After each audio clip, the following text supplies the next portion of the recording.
Muy buenas, ingeniero. Mi nombre es Enoch Núñez y a continuación explicaré brevemente sobre unas preguntas del capítulo 9 del texto de Sampieri. El capítulo 9 nos habla acerca de la recolección de los datos cuantitativos. Tenemos las interrogantes. ¿Qué implica la etapa de recolección de datos? En primer lugar, una vez que hemos seleccionado nuestro diseño de investigación apropiado y la muestra adecuada, de acuerdo con nuestro problema de investigación, con nuestro estudio e hipótesis, recolectar los datos implica elaborar un plan detallado de procedimientos que nos conduzcan a reunir, a recopilar los datos con un propósito específico.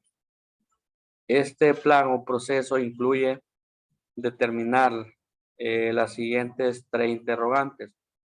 ¿Cuáles son las fuentes de las que se obtendrán los datos? ¿En dónde se localizan tales fuentes? ¿Y a través de qué medio o método vamos nosotros a recolectar los datos? La pregunta 2, ¿qué significa medir? Bueno, según nos habla el texto, el proceso de medir es el proceso de vincular conceptos abstractos, o sea, ideas que tenemos en la mente con indicadores empíricos, el cual se realiza mediante un plan explícito organizado para clasificar, o sea, ordenar con frecuencia, cuantificar los datos disponibles, o sea, los indicadores en términos del concepto que uno como investigador tiene en mente. Este proceso, el instrumento de medición o recolección de datos tiene un papel central o fundamental. Sin él, no hay observaciones clasificadas. La interrogante 3, ¿qué requisitos debe cubrir un instrumento de medición? Todo instrumento de medición o recolección de datos debe reunir principalmente tres requisitos súper esenciales. El primero, confiabilidad. El instrumento tiene que ser, los resultados que produzca tienen que ser claros, consistentes y coherentes. El requisito número 2, la validez. La validez se refiere al grado en que el instrumento en verdad mide la variable que se va a buscar. O sea, trata de ser objetivamente que los resultados que el instrumento nos arroje, tiene que tener cierto grado de validez, confiabilidad. El requisito número 3, objetividad.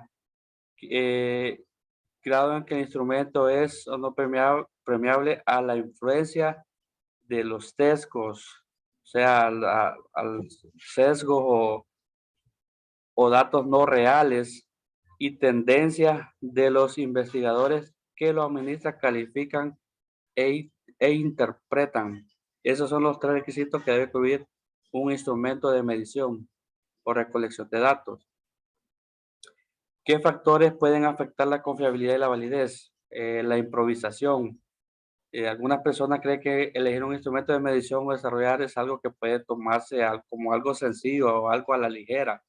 Eso de andar improvisando por lo general en muchos aspectos de nuestra vida no es muy bueno porque a la larga lo termina perjudicando, pues las cosas que se hacen así a la ligera. Por eso cada cosa, cada cuestión tiene que ser, debe tomarse el tiempo necesario para que esa sea muy buena, aceptada. Otro factor es la falta de estandarización. O sea, las instrucciones no sean las mismas para todos los participantes, que el orden de las preguntas sea distinto para algunos individuos. Aquí tiene que ser un cuestionario, tiene que ser estándar, o sea, tiene que ser aplicable a cualquier tipo de individuo o persona. Y los aspectos mecánicos como que si el instrumento es escrito. que no sean legibles las instrucciones, falten páginas, que no hayan espacio adecuado para contestar o no se comprendan las instrucciones, también influyen de manera desfavorable, ya que cada instrumento tiene que estar bien redactadas las preguntas del cuestionario, que se puedan ver fácilmente, las instrucciones tienen que ser precisas. ¿Cómo se sabe si un instrumento es confiable y válido? En la práctica es casi imposible que una medición sea muy perfecta, o generalmente siempre se tiende a un grado o un margen de error.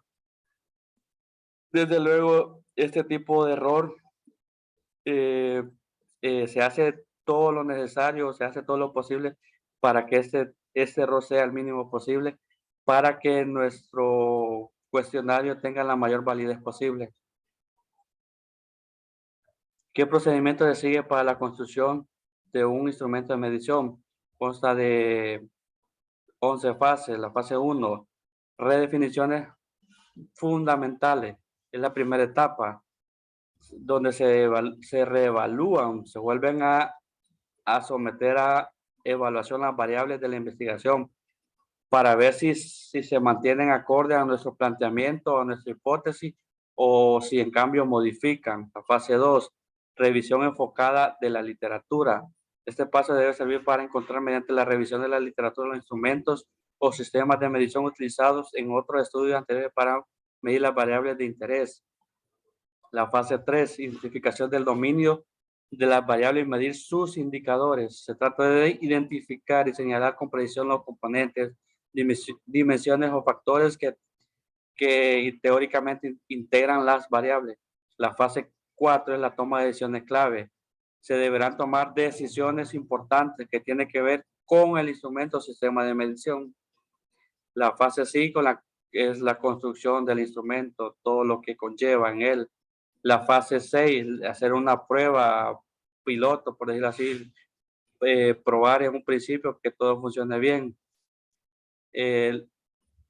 La fase 7, la elaboración de la versión final del instrumento o sistema y su procedimiento de aplicación e interpretación. Implica la revisión de instrumentos y sistemas de medición y su forma de cómo va a ser administrada para implementar cambios necesarios, quitar o agregar ítems o ajustar instrucciones, tiempo para responder, etcétera. La fase 8, entrenamiento del personal que va a administrar instrumentos y calificarlos. La fase 9, obtener autorizaciones para aplicar el instrumento. Esta fase es fundamental para conseguir los permisos y acceso necesarios para aplicar nuestro instrumento de medición. La fase 10, administración del instrumento, aplicar el instrumento o sistema de medición a los participantes o casos de la investigación. Y la fase 11, la preparación de los datos para su análisis. Eh, Número 1, para codificarlos, limpiarlos o depurarlos, o sea, insertar una nueva base de datos o matriz, y por último, su análisis respectivo. Explique las tres cuestiones fundamentales para un instrumento o sistema de medición. Número 1, la operacionalización de las variables. Es el tránsito de la variable al ítem o valor. El paso de una variable teórica a indicadores empíricos variables inmedibles o ítems o equivalentes se le denomina operacionalización de variables. La codificación, número 2, significa asignar a los datos un valor numérico o símbolo que lo represente, ya que es necesario para analizarlos cuantitativamente, es decir, que se puedan analizar mediante códigos. Aquí tenemos un ejemplo. Por ejemplo, tenemos la categoría, o sea, el género, masculino, femenino, y le asignamos un código o valor. Si es masculino es el 1 y si es femenino el 2. El número 3, existen 4 niveles de medición ampliamente conocidos. El primer nivel es el nivel de medición nominal, que este nivel hay 2 más categorías, ítem o la variable.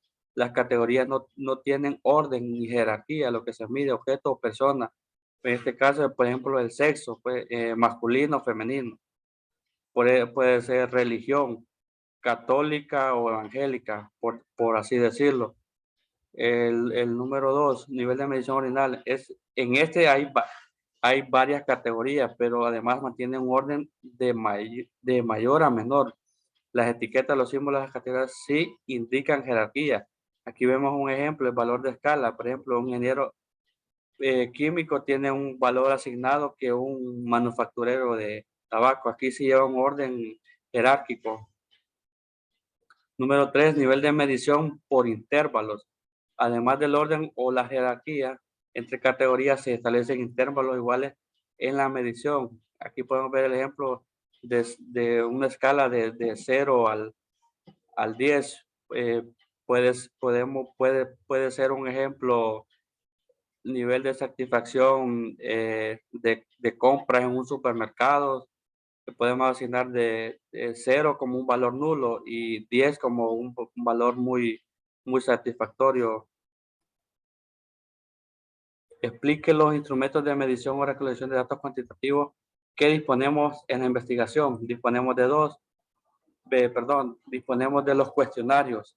En fenómenos sociales, el instrumento más utilizado para recolectar los datos es el cuestionario, que consiste en un conjunto de preguntas respecto de una o más variables a medir.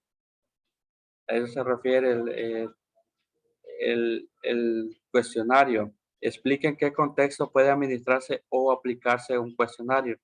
Puede aplicarse de tres maneras diferentes: autoadministrado. El cuestionario se proporciona directamente a los participantes quienes lo contestan. Aquí no hay intermediario y las respuestas la marcan ellos mismos. Número 2, por entrevista personal. La entrevista implica que una persona calificada, o sea, el entrevistador, aplica el cuestionario a los participantes. Ya puede ser mediante cuestionarios en línea que comúnmente hoy se utiliza como Google Forms o formatos de Google. Y número 3, por entrevista telefónica, que comúnmente casi o poco se utiliza. Explique en qué consiste el escalamiento del Likert y cómo se construye. Consiste en un conjunto de ítems presentados en forma de afirmaciones o juicios, ante los cuales se pide la reacción de los participantes. Es decir, se presenta cada afirmación y se solicita al sujeto en cuestión que externe su reacción eligiendo uno de los 5 puntos o categorías de la escala. A cada punto se le asigna un valor numérico. Y explique cómo se codifican la respuesta a un instrumento de medición. Los datos deben resumirse o agruparse, deben codificarse y prepararse para su posterior análisis. Todo ello conlleva y es necesario que transformar la respuesta de cada pregunta en símbolos o valores numéricos. Eso es todo. Gracias.